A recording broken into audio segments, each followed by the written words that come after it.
ప్రపంచంలోనే అతిపెద్ద లైబ్రరీ మన ఇండియాలో ఉండేది. దాని పేరు ధర్మగంజ్. అప్పట్లో అది ఎంత గొప్పదంటే, ఖగోళ శాస్త్రం నుండి మెడిసిన్ వరకు ప్రపంచానికి కావలసిన మొత్తం నాలెడ్జ్ ఉండేది. నలంద యూనివర్సిటీలోని ఈ లైబ్రరీలో 3 భారీ భవనాలుండేవి. రత్నసాగర్, రత్నోదది, ఇంకా రత్నంజక. ఇందులో రత్నోదది 9 అంతస్తుల భవనం. చైనా, కొరియా లాంటి దేశాల నుండి స్టూడెంట్స్ ఇక్కడికొచ్చి రీసెర్చ్ చేసేవారు.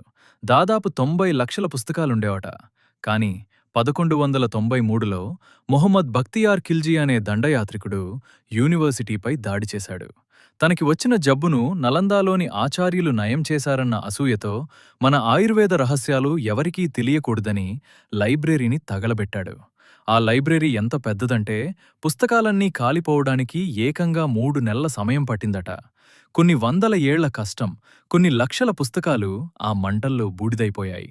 అది కేవలం పుస్తకాల నాశనం కాదు, మన దేశపు జ్ఞాన సంపదను కాల్చేశారు.